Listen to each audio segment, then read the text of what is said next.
बहुत समय पहले की बात है। सुंदरवन जंगल में टुनटुनी चिड़िया रहती थी।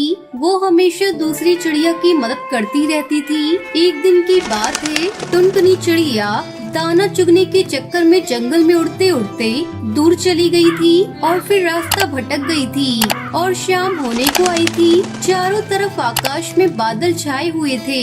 तभी टुनटुनी चिड़िया ने देखा कि नीम के एक पेड़ पर ढेर सारे कौवे रात बिताने के लिए बैठे हुए थे। कौवे अपनी आदत के अनुसार आपस में एक दूसरे से काव काव करते हुए झगड़ रहे थे। टुनटुनी चिड़िया ने सोचा, रात होने वाली है और मैं रास्ता भी भटक गई हूँ, तो आज रात को इसी पेड़ पर अपना गुजारा कर लेती हूँ। उसके बाद टुनटुनी चिड़िया रात बिताने के लिए नीम के पेड़ के एक डाल पर बैठ गई। टुनटुनी को डाल पर बैठा देख सभी कौवे उसकी ओर देखने लगे। बेचारी टुनटुनी सहम गई और डरती हुई कौवे से बोली, रात बहुत हो गई है और अंधेरा भी गहरा है। आसमान में बादल छाए हुए हैं और किसी भी समय बारिश हो सकती है। मैं अपना ठिकाना भूल गई हूँ। आज रात भर मुझे भी इस पेड़ के डाल के कोने में रात बिता लेने दो।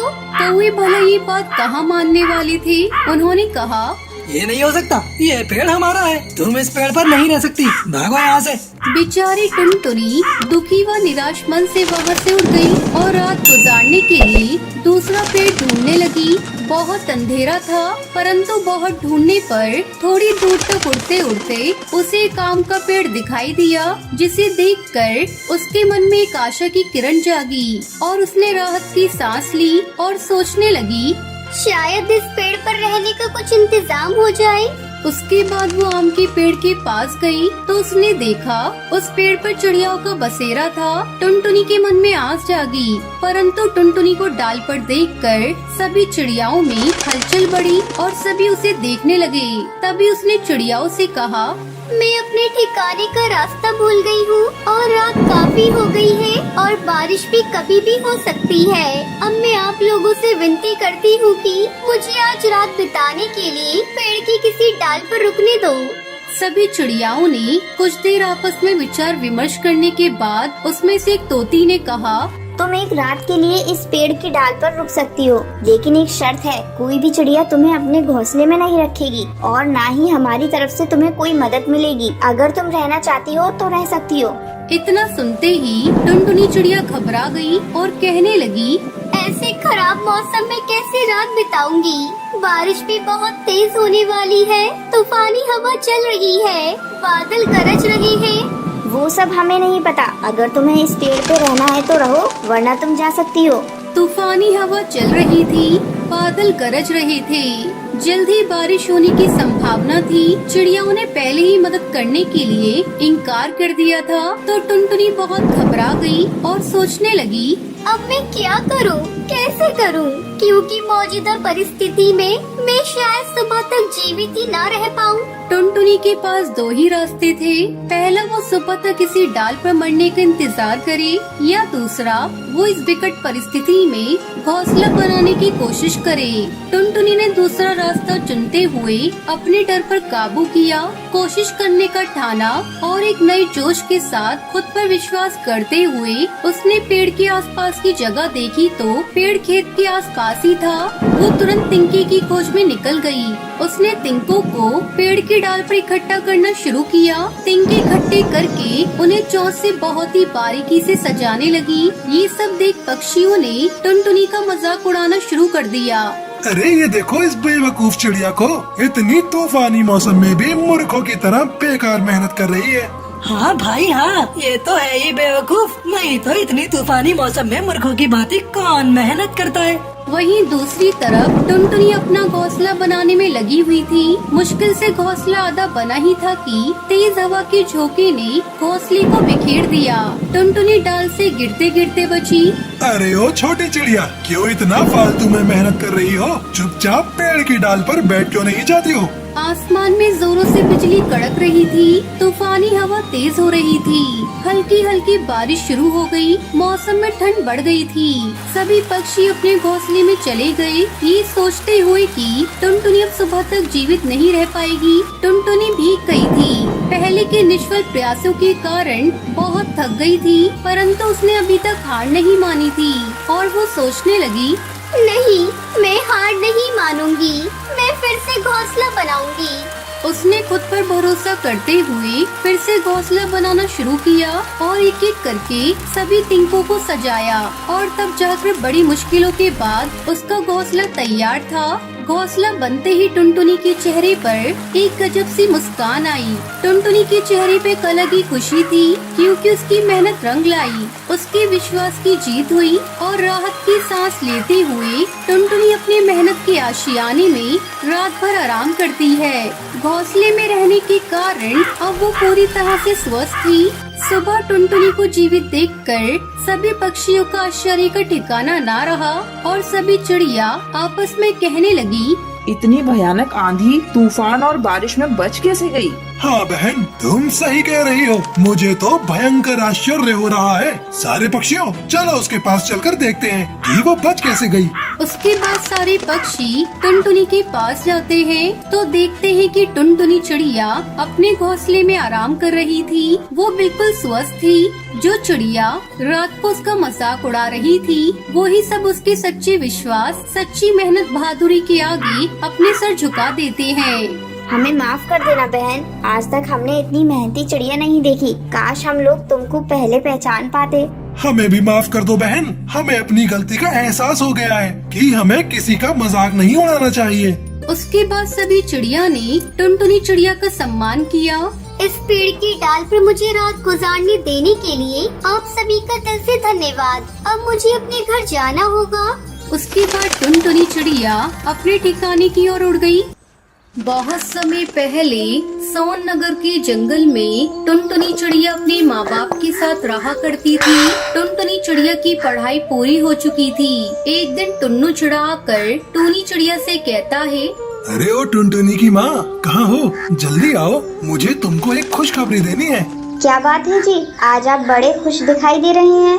टुनटुनी की माँ, खुशी की ही तो बात है। मैंने अपनी बेटी की शादी अपने दोस्त कड़कनाथ सेठ के बेटे काले कौवे के साथ तय कर दी है। कालू बड़ा ही संस्कारी है। अपनी टुनटुनी बिटिया बहुत ही किस्मत वाली है जो उसे कालू जैसा वर मिला।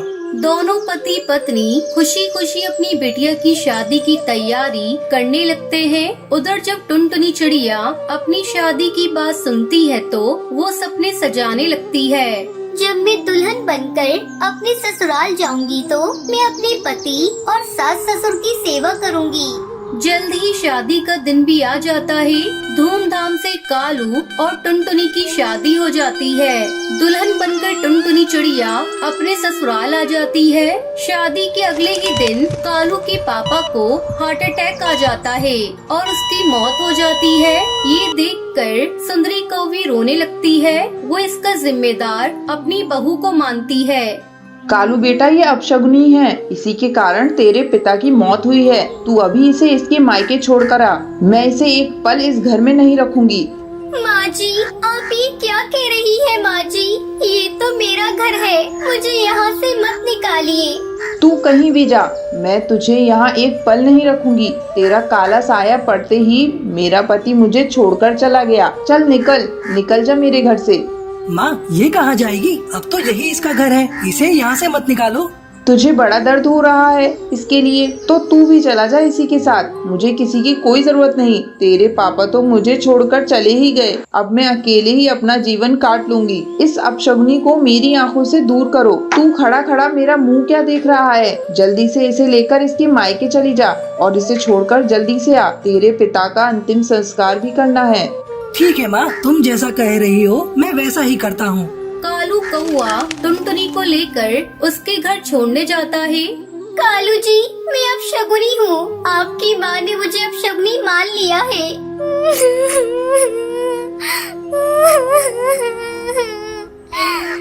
तब कालू कौआ उसे समझाते हुए कहता है, टुनटुनी तुम चिंता मत करो, मैं जल्द ही अपनी मम्मी को समझाकर तुम्हें वापस लेने आऊँगा। मेरी नजर में तुम अब शगुनी नहीं हो। अच्छा तो अब मैं चलता हूँ।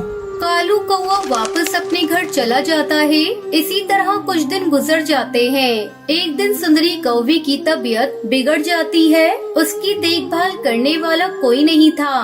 तब कालू कौवा टुनटुनी चिड़िया को लेकर आता है। टुनटुनी चिड़िया अपनी सास की जी जान से सेवा करती है। धीरे धीरे सुंदरी कौवी की हालत में सुधार होने लगता है। सुंदरी कौवी को अपनी गलती का एहसास होता है। वो टुनटुनी चिड़िया से माफी मांगते हुए कहती है, टुनटुनी बहू मुझे माफ कर दे, मैंने तुझे अपशगुनी कहा। आज तेरे ही सेवा के चलते मैं ठीक हुई हूँ। ये ले इस पूरे घर की चाबी, अब से ये घर तू ही संभालेगी। नहीं, ये चाबी आप खुद ही रखिए। मैं इसे लेकर क्या करूँगी? अभी तो इस घर को आपको ही देखना है। मुझे इस घर में बहू का दर्जा देकर आपने मेरे ऊपर बहुत बड़ा एहसान किया है। उस दिन के बाद से टुनटुनी चिड़िया अपने ससुराल में खुशी खुशी रहने लगती है। एक दिन बबली कबूतरी लूसी को लेकर शॉपिंग करने जा रही थी। वो एक चिड़िया से टकरा जाती है। देख के नहीं चल सकती क्या? मुझे कितनी जोर से चोट लग गई। अरे बबली तू? हाँ, मैं यहाँ एक बड़े से घर में रहती हूँ। और तू बता, तू कहाँ रहती है? मैं तो यहाँ एक छोटी सी दुकान में काम करती हूँ और किराए के घर में रहती हूँ। इतने दिनों बाद मिली है और आज भी तू गरीब है। और मुझे देख, मैं कहां से कहां पहुंच गई। मेरी शादी एक बहुत बड़े अमीर कबूतर से हुई है। इससे मिल, ये मेरी बेटी है। और इसने जो हेयर कटिंग कराई है वो पता है कितने की है? 10,000 की है। ये तो बहुत अच्छी बात है। मैं तेरे लिए बहुत खुश हूँ। तुम गरीब पक्षी खुश होने के सिवा और क्या कर सकते हो? खुद का तो कोई वजूद नहीं है। चल मैं अब चलती हूँ, मुझे काम पर जाने में देर हो रही है। बबली कबूतरी मुंह बनाकर वहाँ से चली जाती है। शॉपिंग करके जब घर लौटती है, अरे कालू नौकर, मेरे लिए एक गिलास ठंडा पानी लेकर आ। अभी लाया मैम साहब, ये लीजिए मैम साहब। कितनी देर से हम घर में आए हैं, लेकिन तुझे सुनाई नहीं दे रहा था कि पानी भी दे दूं? पानी पी लो मालकिन। और मुझे कुछ पैसे एडवांस में चाहिए थे। मेरी बहन की तबीयत बहुत ज्यादा खराब है। मुझे गांव जाना है। क्यों, क्या हुआ तेरी बहन को? वो बहुत बीमार है। डॉक्टर भी अभी कुछ बता नहीं पा रहे हैं कि उसे हुआ क्या है। तू कान खोलकर सुन ले, मेरे घर में बीमारी की बातें मत किया कर। जब तू जाएगा तो पैसे ले लेना। अब जाओ यहाँ से। दूसरे दिन कालू, मैम साहब, आपने कहा था ना कि तुम गांव जाना तो मुझसे पैसे ले जाना। आज शाम के 6 बजे की मेरी बस है। अगर आप पैसे दे देती तो बहुत अच्छा होता। एक काम कर, अभी बहुत समय है, जाकर पहले झाड़ू लगा ले। कालू झाड़ू लगा रहा था, तभी बबली कबूतरी चिल्लाने लगती है, अरे तू पूरे समय झाड़ू लगाता रहेगा क्या? जाकर बर्तन भी साफ कर ले। मैम साहब, मुझे गांव जाने में देर हो रही है। अगर तुझे पैसे चाहिए तो मैंने जो कहा है वो तो तुम्हें करना ही पड़ेगा। थोड़ी देर बाद, मैम साहब, मैंने सारा काम कर लिया। अब तो मुझे पैसे दे दो। कौन से पैसे? तूने मुझे पागल समझ रखा है क्या? अगर तू गांव चला गया तो घर का काम कौन करेगा? मैं इतनी बेवकूफ नहीं हूँ जो तुम्हें पैसे दे दूँ। जाकर रात का खाना बना। कालू रोता रोता किचन की तरफ जा रहा था। तभी बंटी कबूतर ऑफिस से आता है। अरे कालू, तू रो क्यों रहा है? मालिक, मालकिन ने मुझे पैसे नहीं दिए गांव जाने के लिए। अगर मैं गांव नहीं गया तो मेरी बहन की मौत हो जाएगी। तो मैं अपने आप को माफ नहीं कर पाऊंगा। साहब, मेरी बहन बहुत बीमार है। ये ले पैसे और तू जल्दी गाँव जा। अब बबली सेठ कबूतर से सारा घर का काम करवाने लगती है और खुद फोन पर अपनी सहेलियों से घंटों बातें किया करती। अरे क्या बताऊँ तुझे, आजकल मेरा नौकर गांव चला गया है, लेकिन मैं भी कुछ कम नहीं। मैंने इनको ही काम पर लगा दिया। मुझसे तो घर का कोई काम नहीं होता। अरे कहाँ रह गए? इधर आओ। कान में रुई ठूस रखी है क्या? कब से चिल्ला रही हूँ, जल्दी इधर आओ। क्या बात है बबली, तुम क्यों चिल्ला रही हो? देखो, कान खोलकर सुन लो, मुझसे कोई उम्मीद मत रखना। सारा काम आज से तुम्ही को करना पड़ेगा। तुमने नौकर को छुट्टी दी है और तुम्ही अब झाड़ू, बर्तन, पोछा और मेरे कपड़े भी धोगे। और लूसी को भी तुम्हें ही तैयार करना होगा। लेकिन बबली, मुझे तो मॉर्निंग में ऑफिस भी जाना होता है। ठीक है, तो सारा काम रात में करो और सुबह जल्दी उठकर काम करो। तुम्हें बड़ा शौक था नौकर को छुट्टी देने का, अब भुगतो। और ऑफिस से जाने से पहले अपना क्रेडिट कार्ड मुझे देते जाना। मुझे आज शॉपिंग भी करनी है। बंटी सेठ अपनी घमंडी पत्नी के व्यवहार से बहुत ही दुखी था। डेली ऑफिस लेट पहुंचने के कारण बंटी का बॉस उसे काम से निकाल देता है। कई महीने बीत जाते हैं। बंटी कबूतर को कोई ढंग की नौकरी नहीं मिलती। इस बीच उनका गाड़ी बंगला बिक जाता है। वो सभी रोड पर आ जाते हैं। तब बंटी कबूतर बबली से कहता है, ये सब तुम्हारे घमंड के कारण हुआ है। तुमने गरीब की बद्दुआ ली है। ये सब उसी का नतीजा है कि आज हम लोग भी गरीब हो गए।